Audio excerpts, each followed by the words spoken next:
And here we are. I am Cal Brown. And I'm Jack Brown, and this is the Aqua Strength Podcast, where we talk about all things aquatic, performance, and life. Before we get into the episode, I want to take a moment to let you know this episode is brought to you by Aqua Strength Athletes and Jackson Athletic. These are our two online programs. Aqua Strength Athletes is tailored towards middle school, high school, collegiate, and master's level athletes looking to take their performance to the next level with structured training at the touch of their fingertips. Jackson Athletic is also an online program, but it's meant for those of us who are no longer competing. And it's all about training really hard, training with proper structure. All the sets, reps, exercises, demonstrations are available for you, also at the touch of your fingertips. And if you want to level up, I highly recommend you join these teams. They've been growing, and the results have been pretty incredible. One more thing, you guys, the Aqua Strength Agreement. If you enjoy this podcast, have been liking the episodes, it's been bringing value to you and your life, please share it. Leave us a review, and we really appreciate that.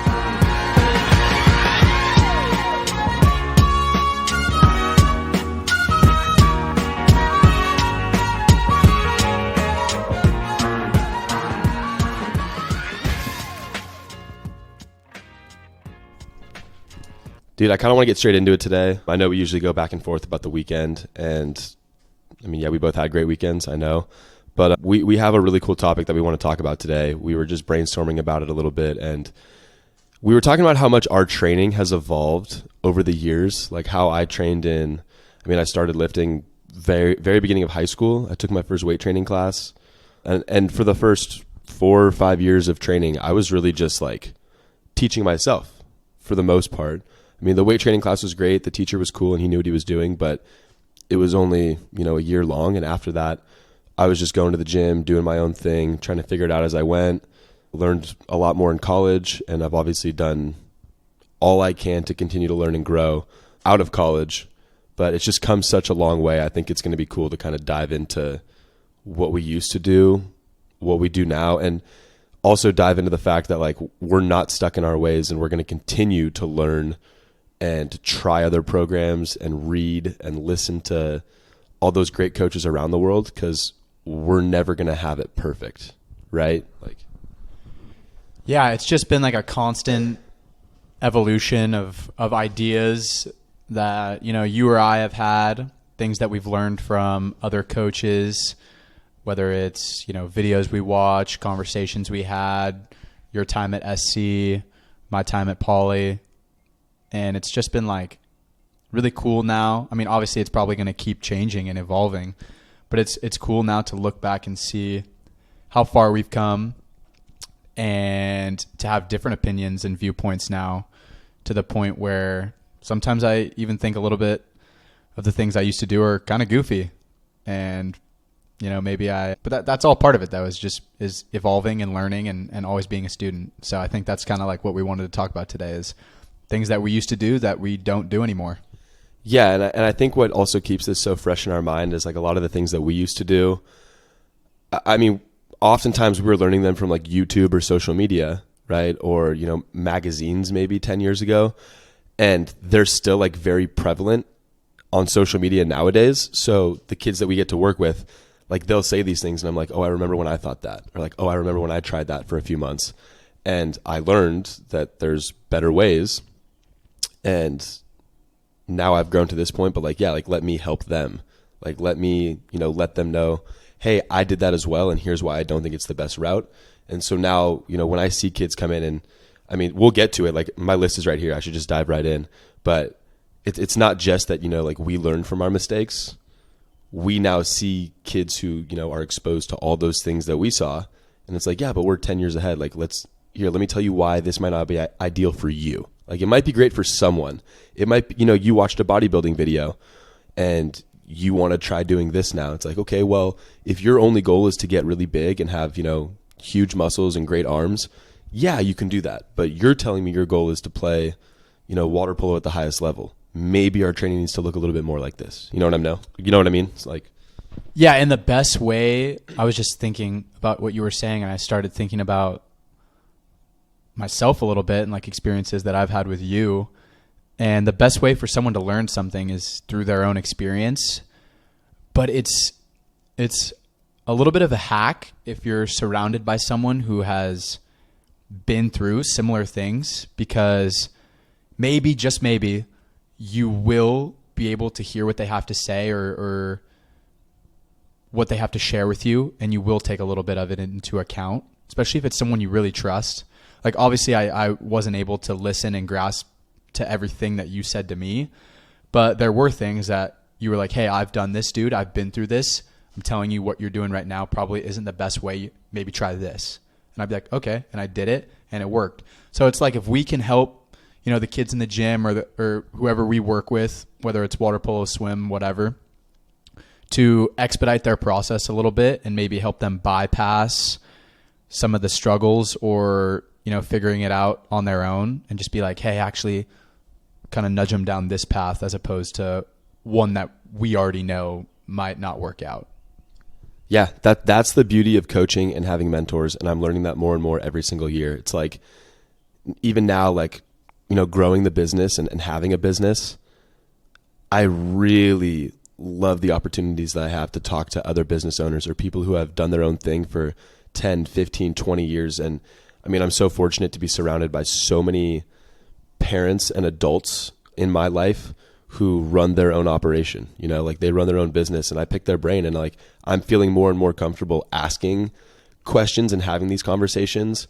And I mean, I could spend half an hour with, like, we'll be at a water polo tournament and we're sitting in the lobby, and a parent is talking to me about, what they do. And I'm like, oh my gosh. And I start picking their brain, and they have so much valuable insight. It's like, yeah, of course I can't take what they say and, immediately get to some amazing level. Like, it's not going to happen in a couple weeks, but I can hear what they learned and then try to implement it myself. And I'll also do learning along the way, but it's like, oh, well, I was thinking about going this route, but they told me they went this route. Okay, let me try that. Or, they focus on these principles. Well, they're doing something right. Like, their business is flourishing, so I should probably focus on these principles as well. So like we were just saying, like, it's being a coach or being a mentor is valuable, and it can expedite the process. So I'm going to dive right into my list.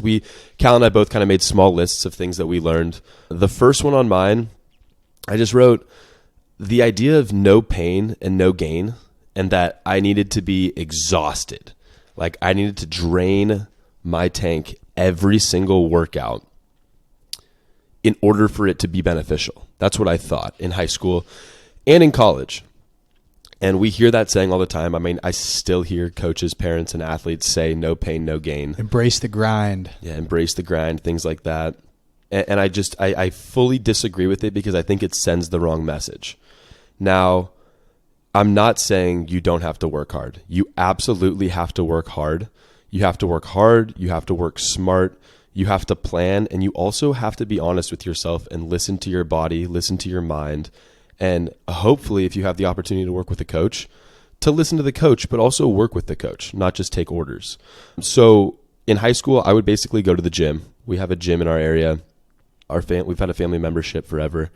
And I would go to the gym and just do like every exercise I knew without considering, sets, reps, weight, like anything. Like, I would just work until I was exhausted. So let's say I got there and I stretched for 10 minutes and then I went and bench pressed. Like, I wouldn't go and be like, okay, like, here's where I'm at today, or, here's this month I'm doing this many sets, this many reps, and I'm building at this rate. I would just bench. Like, I could do 5, 6, 7, 8 sets of bench. Maybe the first few sets I'm doing 10 reps. Then I put some more weight on the bar. I'm doing 8 reps, put some more weight on the bar. And like, once my chest was like completely shot, I'd be like, all right, let's go do pull-ups now. And I'd do, 5+ sets of that. And then I'd be like, all right, now I'm going to go do push-ups. Now I'm going to go do bicep curls. Now I'm going to go squat. And I would just stay there until I was like, all right, like, I feel it. My whole body feels it. I'm tired. This was a good workout. I'm going home. And I'd wake up and do it again the next day. And like, I see that now and I'm like, yeah, no wonder I ended up injured. I was in the pool 7+ times a week and in the gym 5+ days a week. And my goal with every swim practice, water polo practice, and lifting session was to push myself to the max and leave completely exhausted. Like, if I woke up sore, I was like, yeah, that's right. I did something right. And I think that's so far off the mark now. Yeah, for me, in regards to doing, because I went through a lot of the similar stuff. Like, I remember going to the gym after high school water polo games. Like, I would play the game, and I'd be like, all right, I'm going to the gym now because no one else is doing this. Like, look, I'm getting ahead now because they're not here. So a lot of my thinking was in terms of, what am I going to do that the competition or the other people aren't? Which in a way, I can see some value. Like, you are going to have to make some sacrifices to a certain extent to become the person that you strive to be.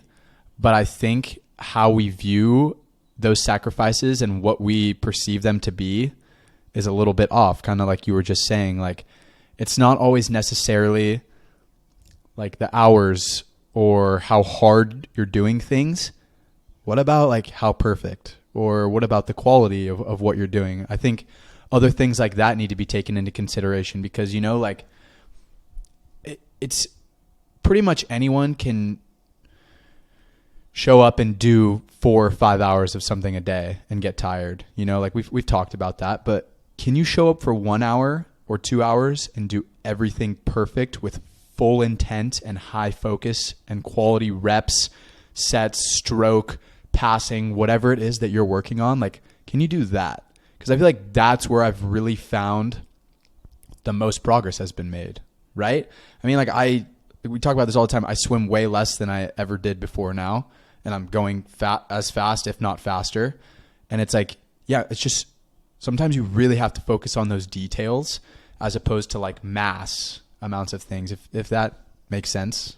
Absolutely. It's volume control. It's understanding, now that we're older and, you know, we took all the classes at Cal Poly, we've read all the books, we've looked into so much research, we've listened and learned from so many incredible coaches. We understand volume, we understand stressors better than we used to. I'm not going to say we have them down perfect. Yeah, and it's only going to get better from here too. Yeah. Yeah, but like that really is a coach's, I mean, one of their main jobs is understanding stressors in an athlete's environment and then doing the best they can to properly dose whatever it is they're dosing, whether that's swim practice, water polo practice, lift, conditioning on land, like whatever that is. It's giving the right amount of something so that there can be adaptation on the athlete's side, but not so much that the athlete can't come back the next day or 2 days later and be ready to roll again. And so that's what's really changed for me. So when I look at my training now, and I'm talking about the way I train myself, I am almost always following another coach's program. I would say over the course of the year, I spend 75% of the year following another coach's program, and I'll pick different programs. So for example, right now I'm running a program from Coach Tim Riley called Cheat Code. It's 8 weeks long. I absolutely love it. So I'll probably run it twice.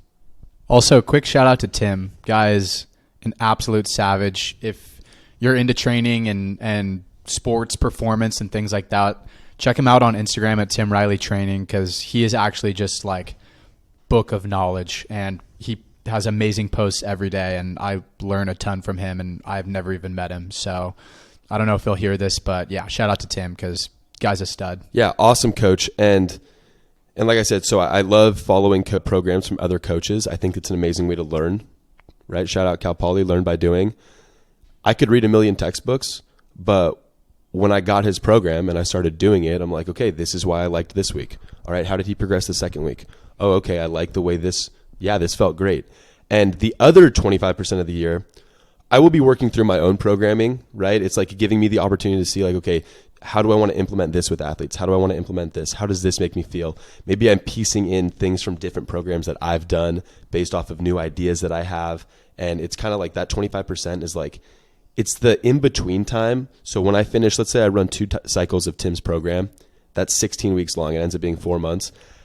I might then take 2 weeks off or 3 weeks off, do my own thing, kind of explore my new thoughts and try to get it on paper and then take it to the gym, see what I can do with it. Then I'll hop on another coach's program. So I'm right back into that learning cycle.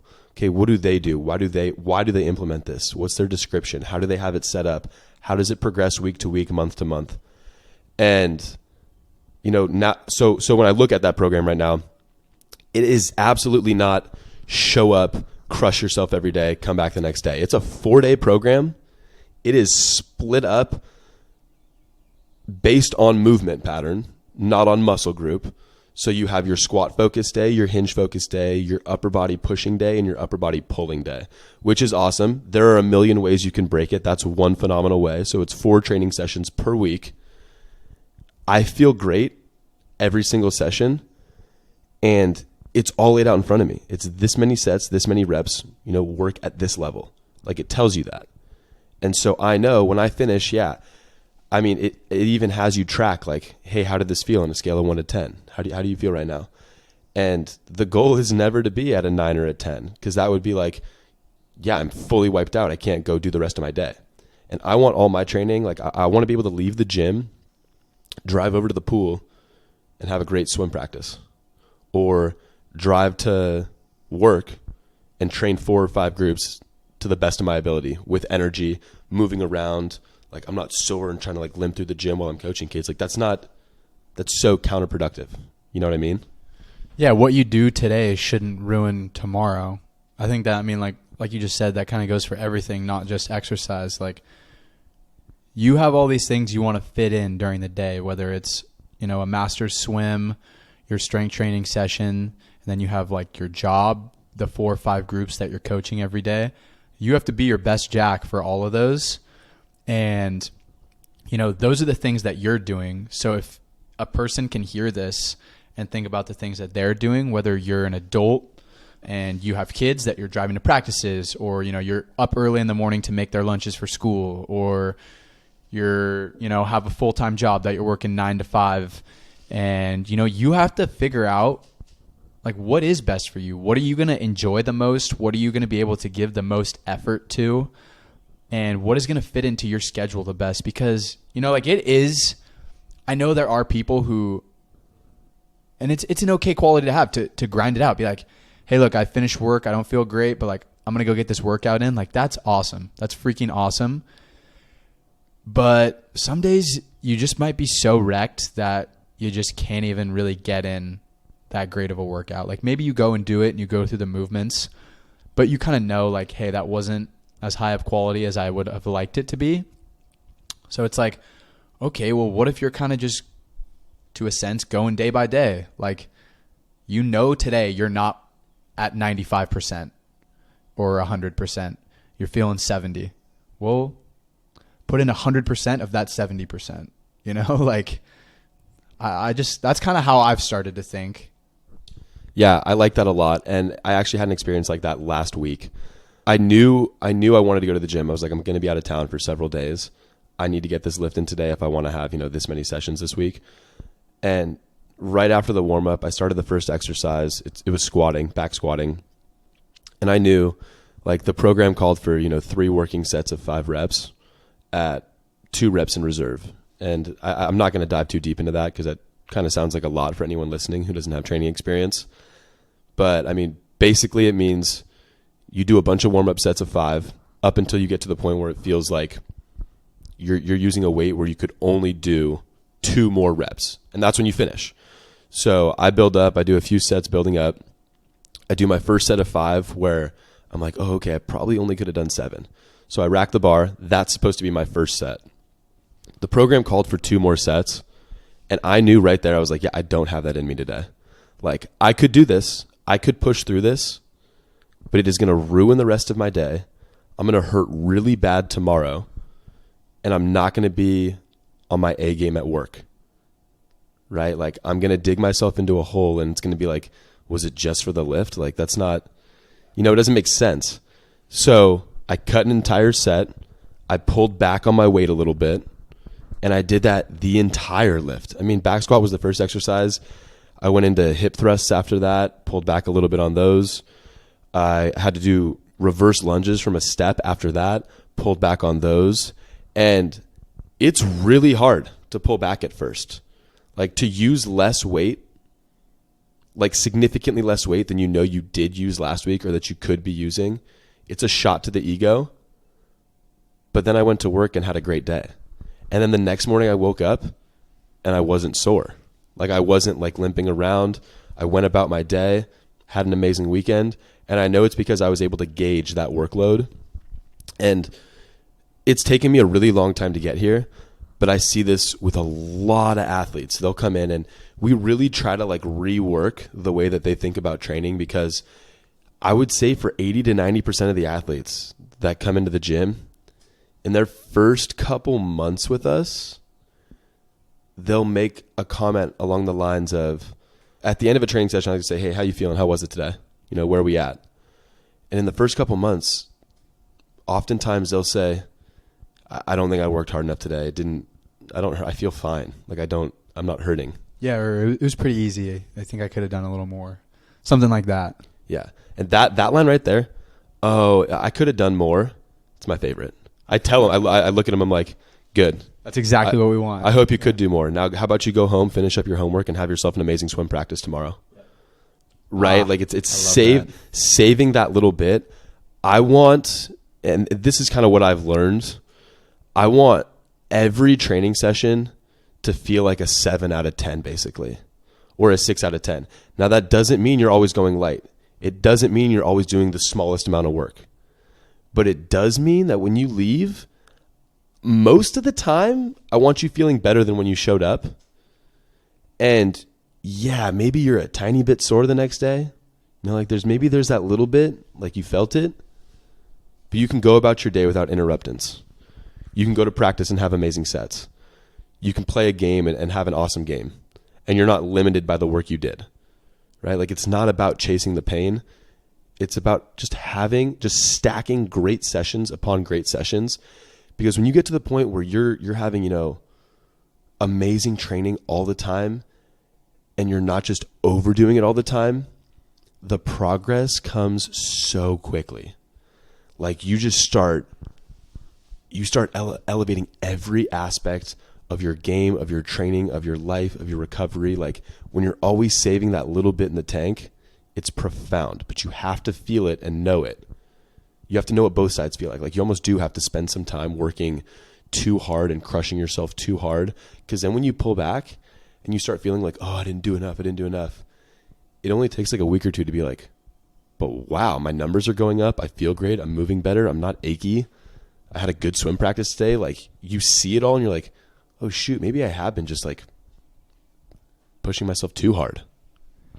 And the thing about that is, I just had like this thought, because I've heard that what you just said in so many different variations. Like someone we really like on the social media world, a coach that we really respect, Joel Smith, and I thought of Bobby Stroop, who works with Patrick Mahomes. Like they say that same sort of thing you just said all the time. Like I don't push each session to the max to where they leave, they're like so dead. I leave them wanting more. So like I leave a little bit left in their tank, so that way their first thought is, I can't wait to get back here to do it again. And I thought about this quote or this story. I don't know if it was on a podcast or if I read it somewhere, but Hemingway, what's the author's first name? I can't believe I can't think of it. Something, it's actually unbelievable that I can't, or maybe it was Mark Twain. One of them. It was Hemingway or Mark Twain. Kind of funny that we can't think of it right now. It's because I just put myself on the spot. Leave it in the comments when you see this. You can let us know who it actually was. This guy, one of them, was Twain or Hemingway, would, you know, be writing their books and they would get on a hot streak and they'd be writing their best stuff. He would stand up, take his pen and whatever he was writing on, put it in a safe, lock it, and not come back till the next day. When he was at the peak of his writing, when he was like, it was flowing, he would stand up and walk away. And then he would want to come back. And it would leave that fire burning. Exactly. And so it must have been Joel that said that on his podcast, the Just Fly Performance podcast. He was talking about that and I was like, wow, I've just never, sometimes you hear things and they just make sense. And I was like, yeah. Like how many times, JB, did you leave a water polo practice or a training session in high school or in college where you were just so dead and you were just like, yeah, I don't want to be back here for a couple of days. Like you were going to come back, but how many times were you just like, I don't know if I can physically do that again? Yeah, my most practices, my main objective with lifting and water polo practice and swim practice was always go until you can't. Yeah. Work is like so hard that when you leave, like you better have left everything in that session, in the pool, all of it. And we'll figure out tomorrow when tomorrow comes. We'll figure it out. But then that left me showing up the next day always at 50 or 60%.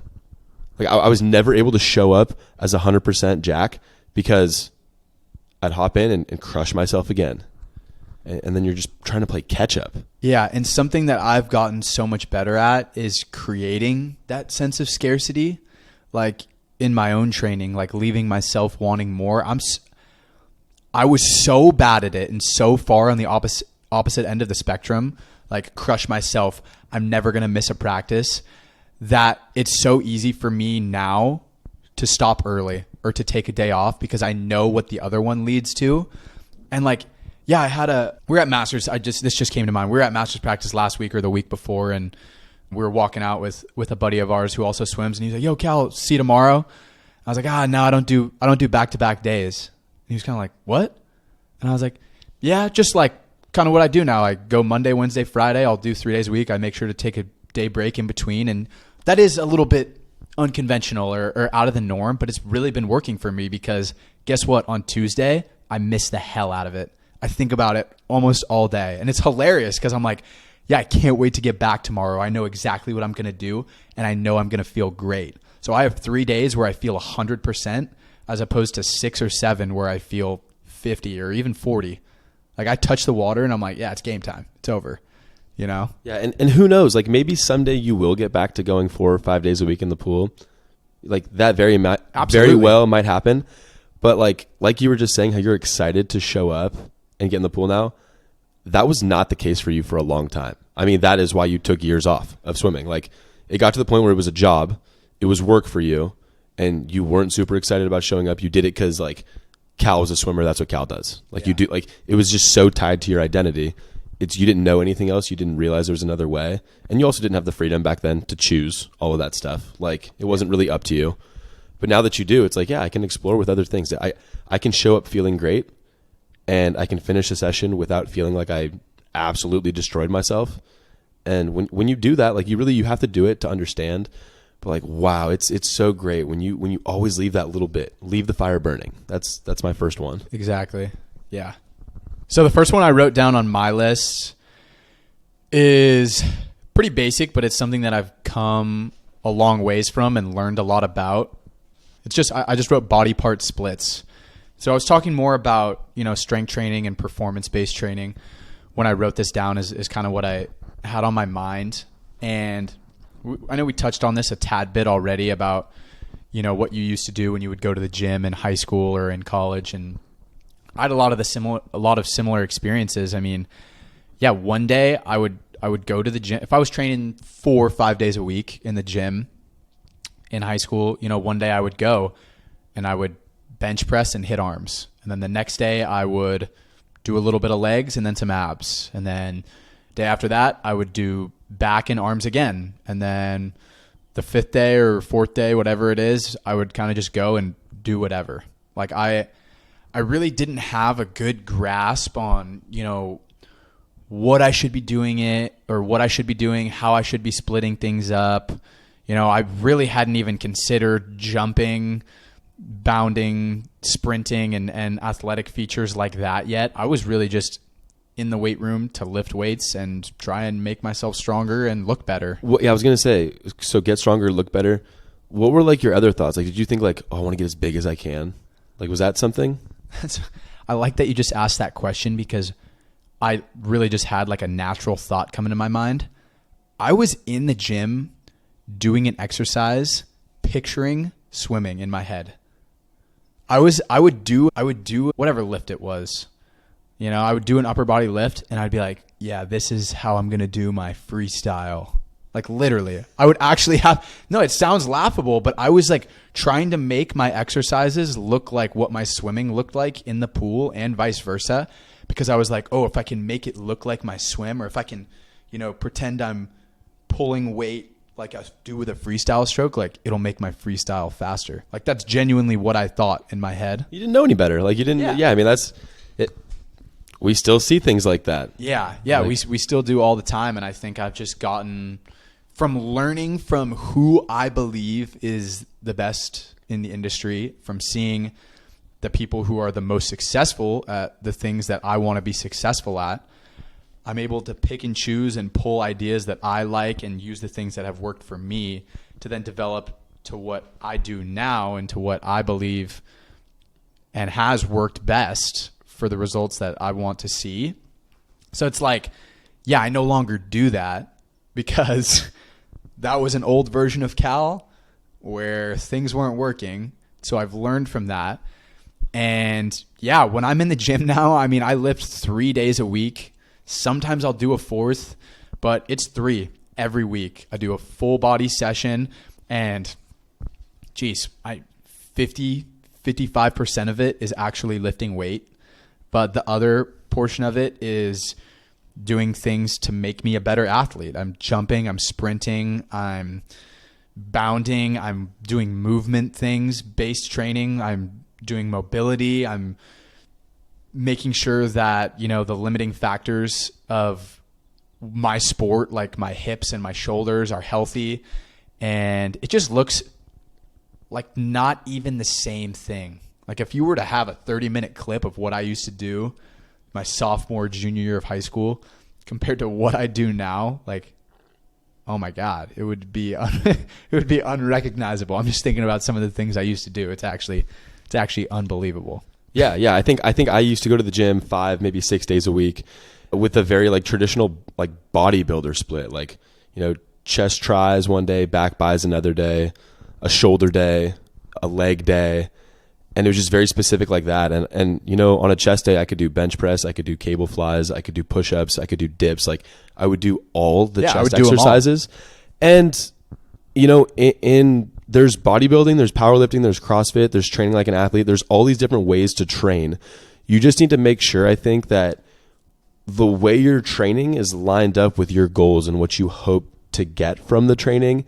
Because if you're training like a bodybuilder, there's absolutely nothing wrong with that. In fact, there are things in the bodybuilding world that we'll incorporate into our training sessions for ourselves and for our athletes, you know, bits and pieces. Maybe we do higher volume hypertrophy type stuff with certain exercises at certain times of the week. But if the entire session looks like that, well, you have to remember, why does a bodybuilder train the way they train? They're training for maximum hypertrophy, right? Hypertrophy is muscle growth, okay? Big muscles. Now, it's important to have some muscle on your body, without a doubt.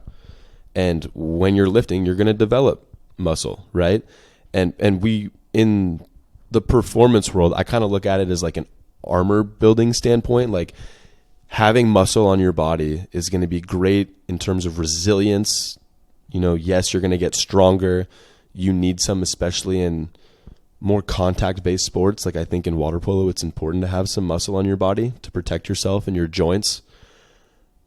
But the primary goal is not to get as big as you can, right? Whereas in bodybuilding, it is. Like you want to develop the biggest, you know, most well-defined symmetrical chest and back and shoulders and legs, and you want to be able to see everything.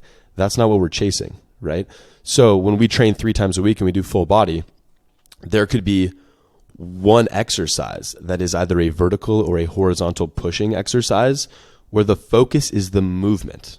So like, yes, your chest is going to always help you push and your shoulders are going to help you push. But once we hit that category, we don't need to then do 4 or 5 more exercises that involve pushing, right? And then, you know, we'll do our vertical pull. So now that's our back exercise. Then for lower body, if we're doing a lower body squat pattern, that means the knee is doing more of the movement. So a single leg squat, a lunge, a goblet squat, a back squat, a front squat, a split squat, all those things, they're going to cover that knee-based movement. And then our hinges and our, you know, our RDLs, our single leg RDLs, our hip thrusts, those are going to cover the hip-based movement or the back side of the body, the posterior chain. Now, if we can cover all those movements and we can do those in 3 different sessions per week, well, looking at it from a frequency standpoint, right? If you do 3 full body workouts, but you're hitting all of those movement patterns 3 times a week, that's way more than if you do a body part split. Because if you're doing body part, you're going to hit the pushing muscles, your upper body pushing muscles, chest, once that week. And then when you pull, you do a back and bi day. Well, then you're hitting your back muscles once that week. And you might have done 6 exercises, but the stimulus of pulling 3 different days throughout the week, even if it's just 1 exercise per session, it's sending the signal to the body, right? So we're not looking for like pure muscle development. We're looking to hit movement patterns, to hit every different type of movement and angle, and just take care of the body so that you can then go to your sport and perform at a higher level and feel healthy and move well. So that's where the shift kind of came for me. Yeah, and to answer thought that I'm sure some of you might be having when you just listen to what Jack said, it's very possible that a person who's working on a bodybuilding split may get more sets of a pulling or a pushing exercise in that one day than our athletes do over the span of 3 sessions. But the goal of the athletes we work with, like Jack said, isn't to put on that size or to torture yourself so hard one day that you then can't do it again until next week. That frequency is a big component because we're constantly thinking of, preventing dysfunction, touching on the areas of the body that see a lot of work, like the shoulders you're talking about, like a lot of internal rotation. So we got to make sure we're working external rotation and other factors like that, making sure we're touching the hips and like the knees, like you said, all these different areas. And to just do it one time per week with a ton of sets and reps just wouldn't be the most efficient way. And we know that because we've been through that. Some of the best athletes in, the tops of their sports, this is how they're trained. And there's just enough data and research and evidence to know now that there are more effective ways to train athletes than, some other protocols that have been used. And I still, right now I wouldn't say struggle with this, but I'm learning from it because my goals are kind of twofold. Like I do want to put on size and muscle and strength. Like I want to be getting a little bit bigger. So there are aspects of my training where I'm absolutely doing more volume than I put on the athletes that I train. But I'm also still in the pool 3 days a week. And I'm in the pool because, I enjoy being in the pool. I want to be cardiovascularly fit. Like I want to have a good cardiovascular system. I love the sunshine and it's fun to be in the water. My goal isn't to be the fastest swimmer, but I still like to take note. Like, how did I feel in the pool today? Because it's probably pretty indicative of how my training went. And so just last week, I did several sets of pull-ups, like way more than I would have an athlete do.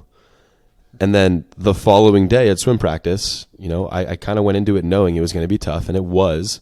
My lats were more sore than I needed them to be. But my focus is training and getting a little bit bigger, getting a little bit stronger and putting on muscle right now. And I have to keep that in mind. I'm not trying to rip crazy sets. I'm not trying to go a best time. I'm not even going to any swim meets. So it wasn't a bother for me. Like I'm like, I'm going to get through this practice, whatever. I'm not as fast as usual. And my lats are sore right now. But me knowing that, then I look at the programming we do for athletes and I'm like, okay, they're never going to touch that volume. Like if I only had them doing back one day and I'm going to have them do several different exercises, it's going to ruin 1 or 2 of their swim practices. We can't have that. The weight room is the supplement. So if that means, they do 2 or 3 sets of chin-ups, they still got great reps in, but now they can go to practice. And when I ask them tomorrow, like, how was practice? I want them to be like, oh, it was great. Yeah, we had this set. I blah, blah, blah, this. Like, I felt good the whole time. What I don't want is them to say, oh my gosh, Jack, I couldn't even pull. Like, I couldn't pull the water. It was too much. And in my mind, I would know, like, okay, we worked too hard in here. We did too much in here. Hey, what was that post that you had like a couple years back that Max Schmarzo reposted? You said, as an athlete, it's important to remember that your training is a means to an end. Is that what you said, right?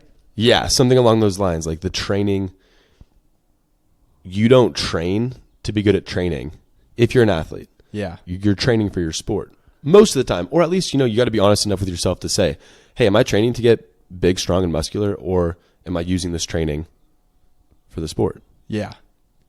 Yeah. I think about that pretty often. I was thinking about that last week too, because I remember that being like a kind of an eye-opening moment for me. Like, it's all about putting things in terms for people to understand, because, you know, you can have thoughts and ideas in your head and they may make sense to you, but if you can articulate it, that's what we're always trying to do, is articulate things for them to make sense for the athletes or the parents or the other coaches, whoever we're talking to.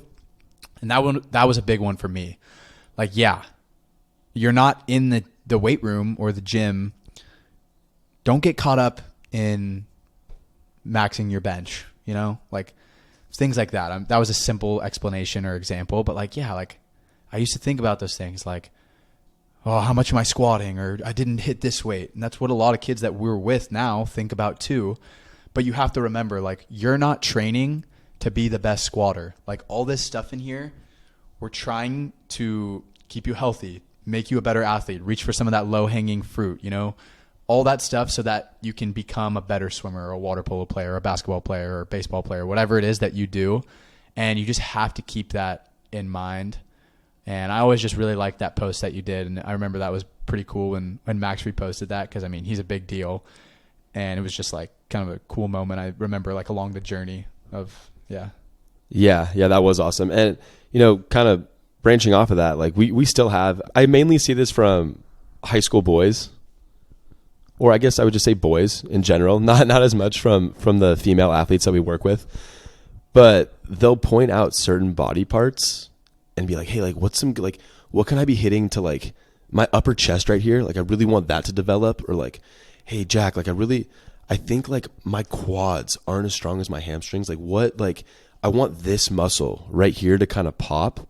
What are some good exercises I could be doing on my own to do that? And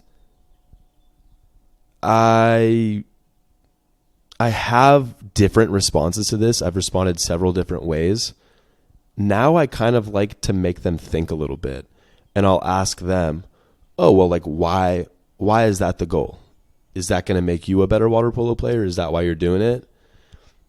And if they say like, oh, well, yeah, like, you know, like when you're shooting, like you see all those good shooters, they have like really big pecs, like they have like really strong pecs, and you can just see the muscle on the top here.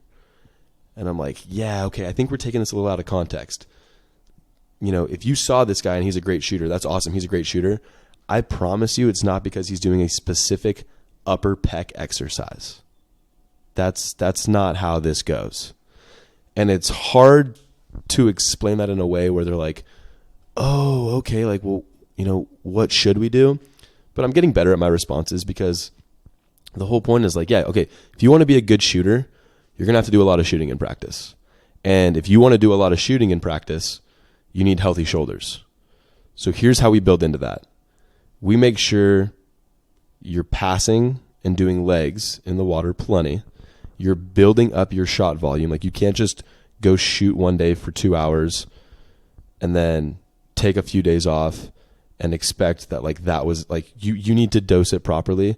You're getting shots up several times a week. You're never shooting too much to the point where your shoulder can't handle it and then you're sore for several days. You know what I mean? Like, it's shot volume is important, but you also need to build a strong enough and durable enough upper body to withstand the shots you're taking and allow you to shoot all year long.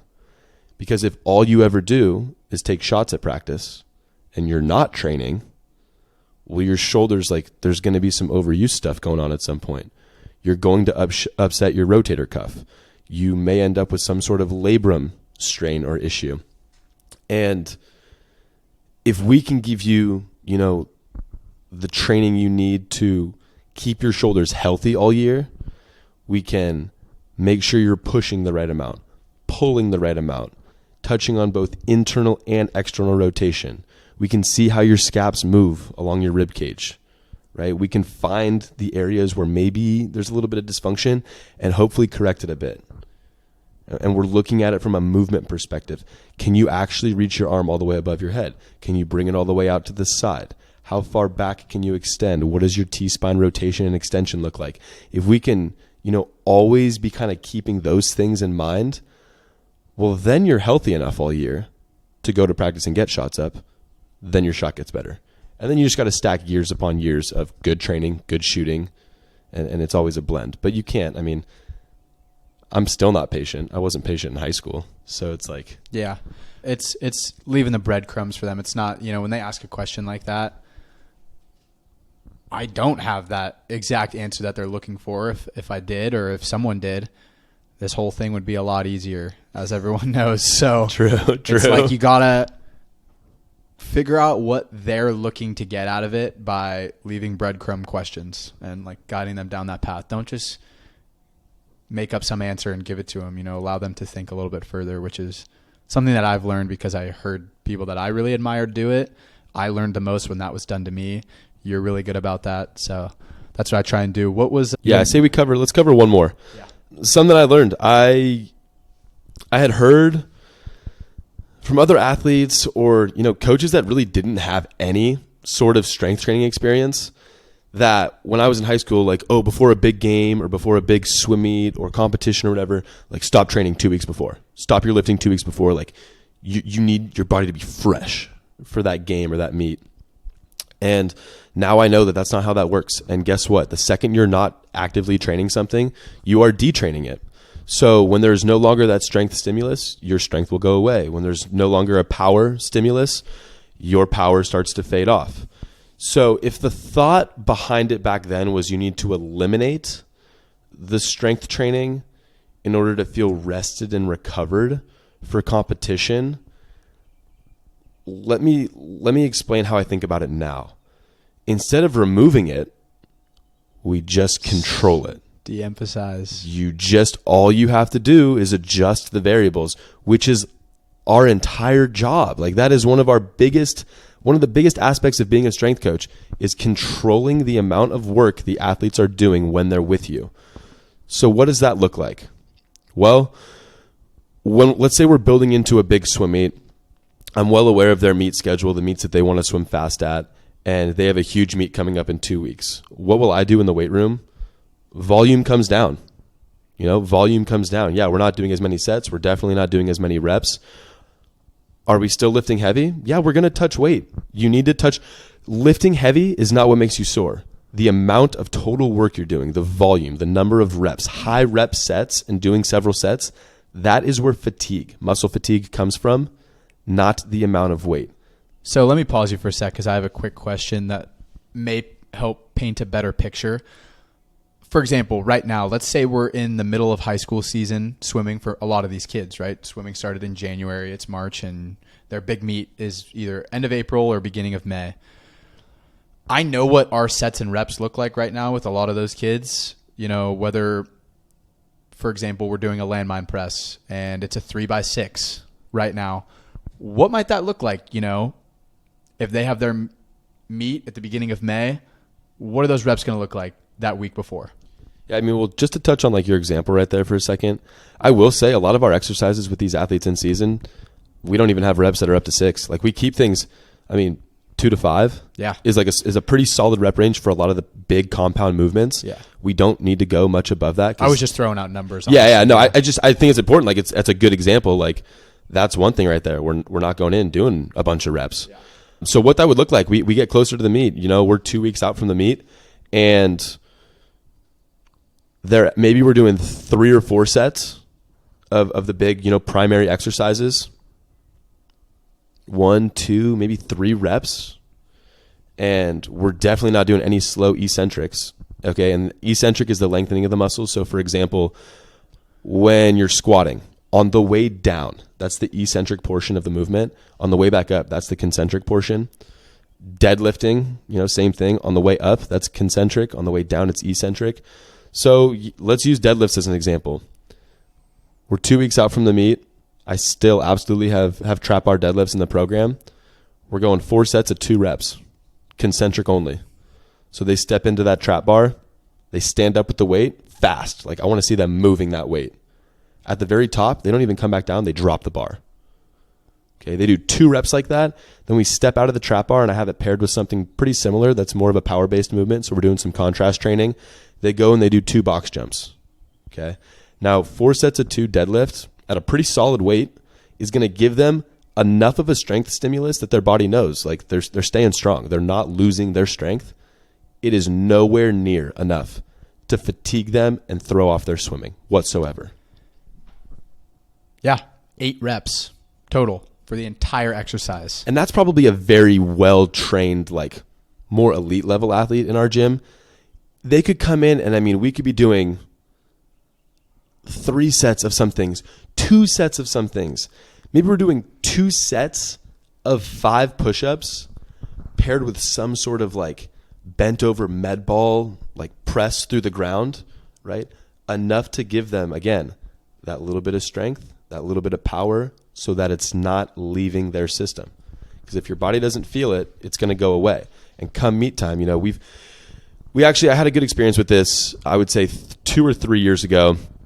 I had a couple athletes who had the same thought, hey, we're going to stop 2 weeks before. And I was like, okay, sounds good. And they came back in after the meet and they weren't super excited with their times. They were kind of bummed out with how the meet went. And that's just how meets are. Like, we talked through that. But then when their next meet came up, and it wasn't as big of a meet, like it was a meet that they wanted to swim fast at, but it wasn't like that peak meet. I was like, hey, what do you guys think about training through this one?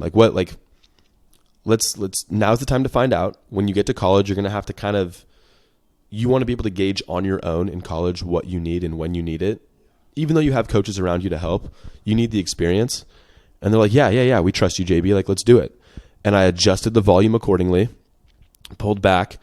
We touched on mobility. We hit their strength stuff. And we still did all the things, but less of them. But we did them at a high level.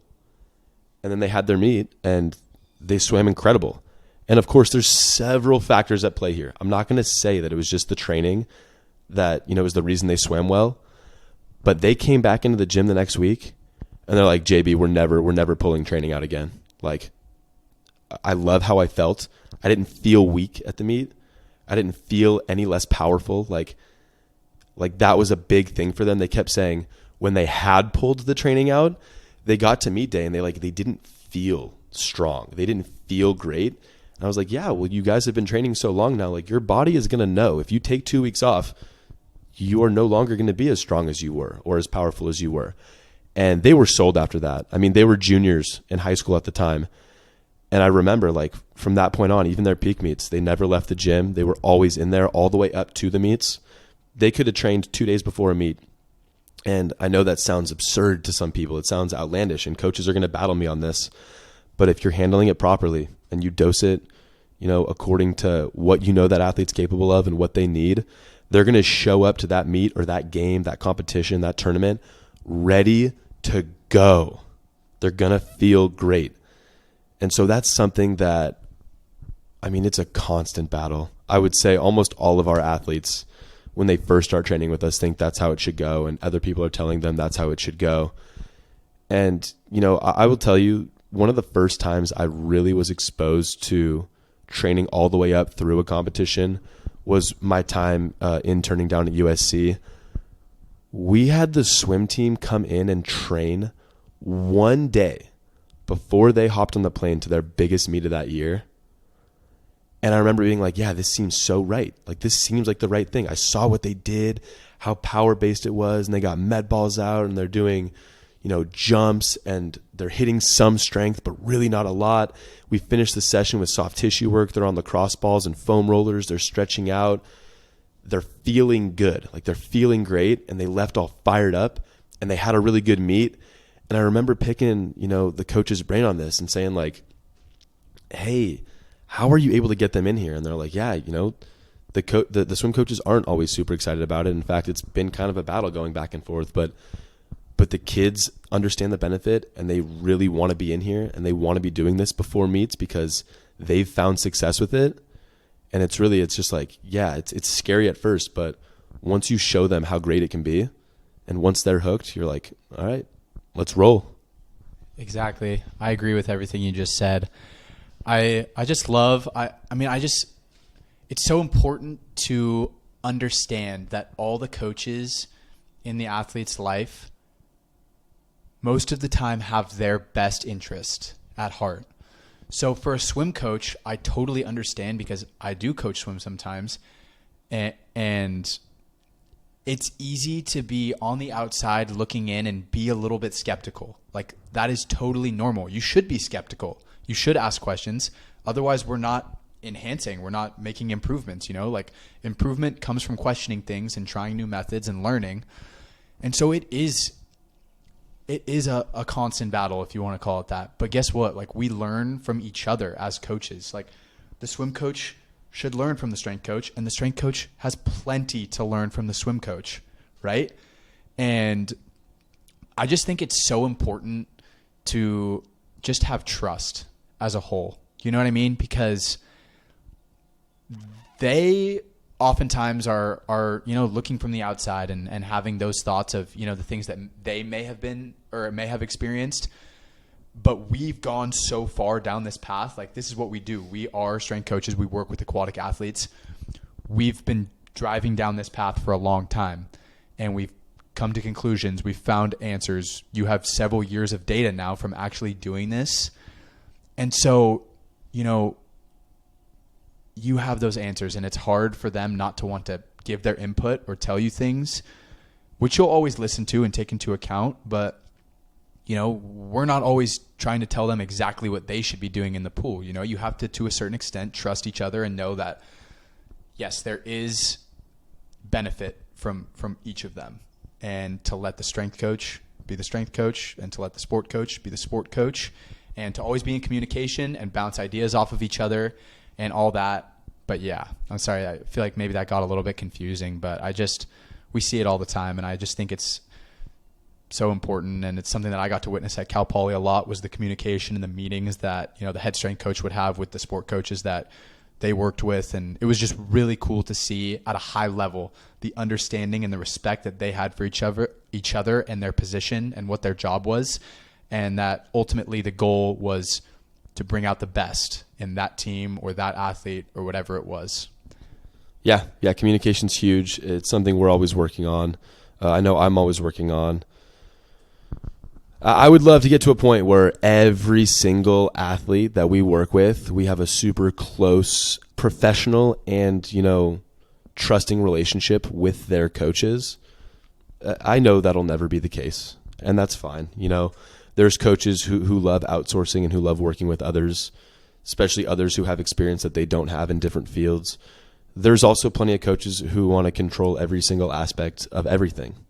The sport, the training outside of the training, even the food and nutrition and all that stuff. And that's part of sport. That's part of the beauty of it. I mean, things are always going to be tough in different programs. That's how it goes. So, having the conversations are huge, but I will say, like, now that I've experienced this and now that I understand this, I think training's a year-round thing. If you're going to go on vacation, take the week or two off, no big deal. But constantly pulling it out for competitions, or pulling it out for this, or, school's super busy this week, I'm just not going to come. Like, the more you remove the stimulus, the less you're going to get from it. It needs to be a constant. You need to control volume. You need to control intensity. You need to look at it, weekly and monthly, and also yearly, and you need to adjust accordingly. But I think it should always be in there, because once you've trained long enough, when you remove it, you can really tell. Your body starts to ache. That shoulder problem comes back. You don't feel good in the water. Like, you hear all these things, and then it's like, just keep it in. Just always keep it in. It should always be there. Those are the vegetables. Like, those are the vegetables. And yes, your sport is the entree. But when you remove the vegetables, like, guess what? Your body's going to be wondering where they are and why you're not feeling as good as you could feel. So, hey, you guys, thanks for joining us. Like we said at the beginning, if you find some value, or if you enjoyed this episode or any past episodes, please leave us a review, leave us a rating. We love to hear your feedback. Jack and I have a ton of fun, and we learn a ton from doing this. And at the end of the day, we just want to provide as much value for the audience as we can. So thanks so much again. We hope you guys have an absolutely amazing week. Have a great week. Peace.